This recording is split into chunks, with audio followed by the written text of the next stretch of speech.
Olá, estamos começando mais um Zona de Cinema apresenta Educação Midiática. Aqui é a Gisele Mota, eu sou jornalista, sou mestre em comunicação, sou estudante de pedagogia e de educação digital. Eu estudo cinema e educação, principalmente com o fazer cinema, a prática audiovisual em contextos formais e não formais de educação. Tenho experiência com arte e educação, com foco em audiovisual. Também trabalho com comunicação mesmo, né, com produção audiovisual de impacto social, documentários.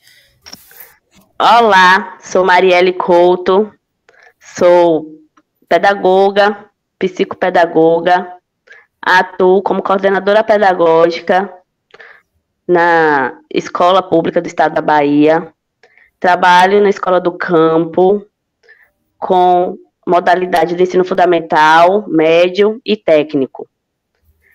Estou, fazendo o curso de pós-graduação em cultura digital, mídias digitais, a fim de ampliar meus conhecimentos e poder contribuir ainda mais no quesito de formação dos professores da minha escola. Marielle, como é que você vê a relação com a cultura digital e com a cultura do impresso dentro da sua escola que você trabalha? Pronto. A cultura digital, ela estabelece uma ruptura, com o modelo impresso, porém ambas se complementam. Na escola que atuo, há uma grande resistência com a cultura do digital, né? A cultura do impresso ainda encontra-se em uma grande rotina do dia a dia, por ser de fácil acesso e por estar presente, na nossa escola. A cultura digital, ela ainda tem uma resistência por parte dos professores por não ter o material adequado, os meios tecnológicos adequados.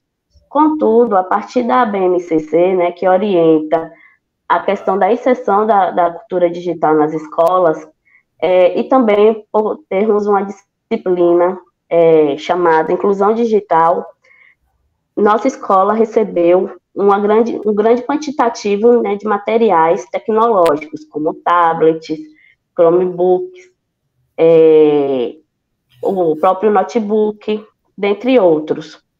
E aí teve a necessidade desses professores considerar a importância desses recursos tecnológicos e o fazer pedagógico dentro da sala de aula a partir desses recursos tecnológicos.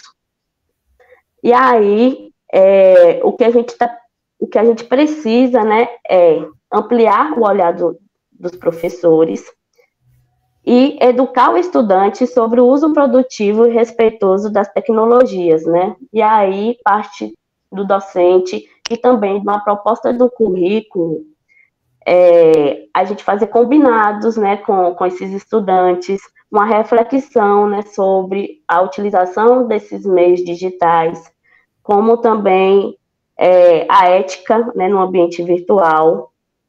E aí, nós professores precisamos defender, a inclusão digital nas escolas e garantir que todos os estudantes tenham acesso à informação, não somente dentro da escola, como também dentro da sua própria casa. E você, Gisele, como é que anda, no seu ambiente de trabalho, a questão da cultura digital e a cultura do impresso? Bem, no momento eu não estou atuando em nenhuma escola, né? Eu estava até pouco tempo como educadora num curso de especialização em educação digital também, que eu fazia parte das correções. Então era tudo online, EAD, né? A gente tinha a maior parte do contato pelo AVA e eu senti necessidade, foi orientado uma reunião também por cada grupo, né? Síncrona, e isso foi bem importante, assim. E como estudante, né, que no momento eu sou estudante, eu vejo que está bem híbrido o uso do material impresso e digital, tem até uma prevalência do digital, né? Mas também eu vejo que muitas pessoas imprimem, mas as pessoas, assim, normalmente o professor dá aula com projetor, né, com slide, uma conversa, passa o texto para casa, que normalmente é um texto livre, né, um texto gratuito que está online, o que aquela pessoa passa. É... Então eu vejo bem híbrido, assim, porque também tem algumas atividades que são impressas, né? Que a gente imprime o texto para entender melhor, ou a gente entrega impresso para o professor, tudo isso. Quando eu atuei como Isso. educadora no ensino básico, eu trabalhava com arte e educação voltada para o cinema, né, com esse foco. Então, eu percebi bastante essa questão da falta de acesso mesmo. Também era uma escola rural, né? Então, existia um esforço de fazer essa inclusão digital, né? Um cuidado super especial com a sala de computadores, né? Uma tentativa de levar as crianças bem pequenas também para começar a interagir, porque era um cenário de exclusão digital mesmo, né? Gisele, eu vou complementar, né, a minha fala, e aí também incluindo o que você falou sobre a questão, né, do fazer pedagógico, né? Isso, assim, você disse que os professores ainda levam, né, materiais impressos, e aí está ocorrendo na realidade da nossa escola uma prova, né, que é de aperfeiçoamento e também de treinamento para a prova externa, né, que vai ser o SAEB, final do ano. E essa avaliação de treinamento, ela é obrigatoriamente feita via online. E aí, nossos professores, né, estão com a resistência de orientar os estudantes quanto à questão do uso, né, do meio do recurso digital da ferramenta. E aí eles pedem direto, assim, ó, não tem como imprimir para a gente fazer na sala de modo impresso. E não, é obrigatório esses estudantes fazerem online. E aí a gente está, né, numa força-tarefa para conseguir com que esses alunos acessem a plataforma, tenham, né, um conhecimento prévio de como manusear essa plataforma, porque ela não é intuitiva, ela é um pouco difícil. E aí nós percebemos que os alunos, eles têm dificuldade, né, quando em uma ferramenta digital, já em outras eles não têm. E aí também tem a resistência desses professores quanto material impresso, ou material digital. Para eles, o que resolve é a questão do material impresso. Uhum, muito interessante isso que você falou, né? De tipo, a gente acha que a inclusão digital, que a pessoa saber usar o WhatsApp é uma inclusão digital, até pode ser, mas existem muitos outros recursos, né? E muitas outras formas de usar que quem está dentro do ensino formal, né, pode acessar através de uma boa educação voltada para o mundo digital. Para hipertextualidade, né? Como você vê isso no seu trabalho? Isso. No letramento digital, né, envolve lidar com textos multimodais em várias situações comunicativas. E aí, nesse sentido, o hipertexto como sendo a característica, né, de um texto que encaminha o leitor a outros textos complementares, né, confrontando ou até estendendo, né, o sentido e o entendimento de um determinado assunto. Na cultura digital, ao acessar o hipertexto, o interessante é que, além de um outro texto em sua multiplicidade, podemos acessar uma imagem, um vídeo, um áudio, transformando a multimodalidade. E aí, no nosso fazer, né, pedagógico, a gente acha bem interessante, né, a questão do hipertexto no formato digital, né, e aí os alunos, quando a gente pede, né, solicita uma pesquisa, eles, né, clicam em outros links E aí, não somente, às vezes eles não entendem, né, o texto, mas aí quando clica no link que já encaminha para um outro recurso, complementa esse aprendizado, né, que não é somente o texto, e também uma imagem, um vídeo, e aí é muito interessante. E aí, a professora, né, Carla Coscarelli, ela disse que a alfabetização e letramento continuam o mesmo na cultura digital. E bem antes do aluno, né, pegar no lápis, a criança, né, o primeiro contato dele hoje é com o celular. Né? Então, já é um recurso para a utilização da alfabetização e também do letramento. Né? E aí a prática dentro da sala de aula, ela tem que ser voltada para a elaboração e orientação, né, da prática de escrita dos alunos, né, para que eles leiam, que eles criem, interajam, né, com outros textos a partir do uso de vários aspectos da tecnologia. E você, Gisele, o que você entende, né, por hipertexto e como utilizar, né, na prática pedagógica? Eu acho que eu conheço esse conceito esse acontecimento no mundo muito pelo viés da arte, né? E do cinema. Então, assim, Uhum. no cinema é muito comum a hipertextualização, o hipertexto.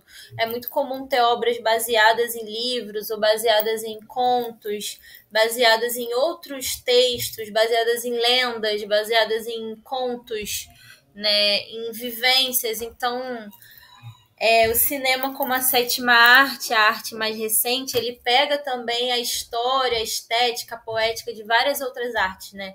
Já teve época que o cinema começa com uma estética, com uma relação muito forte com o teatro, depois ele vai mudando a linguagem cinematográfica, né?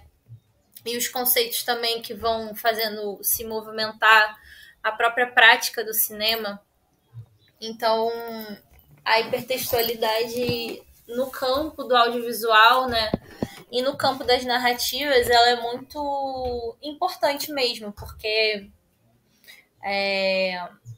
tem a ver com esse imaginário social, né, que se dá através das imagens, das falas, das representações, dos símbolos. Então é um campo teórico assim bem complexo, né? Aí a gente vai falar de hipertexto como se fosse um texto linkado, mas o hipertexto ele é um campo bem complexo de análise social, né? Assim, enquanto conceito ele significa muitas coisas. E sobre a questão da modalidade, como você vê isso? A multimodalidade, né, ela está inserida no hipertexto, não é isso? E aí, como você disse, né, que é muito mais complexo, né, a questão do hipertexto a partir da gente perceber, né, entender como fazer links, mas assim, é uma questão, né, uma função social de que você pode ampliar, né, seus olhares para outros tipos, né, de conhecimentos. Você clicando no link, ele vai te encaminhar não somente para o texto, mas também no vídeo, numa música, em sons, né, que você vai fazer essa conexão com o aprendizado de forma efetiva. E você, Gisele, como é que você entende essa questão da multimodalidade? Eu também meu olhar está bem direcionado para o cinema e para o audiovisual, então eu passo muito na questão do cinema expandido, né? De como se criam dispositivos também. Essas modalidades, elas são como dispositivos de sensoriais, de como você percebe as coisas, né? Então, você vai ter uma figura que vai te fazer compreender aquele fato ou aquela coisa de uma forma, ou você vai ter um texto explicativo que vai gerar um outro processo de recepção, ou você tem uma poesia que vai gerar um outro processo.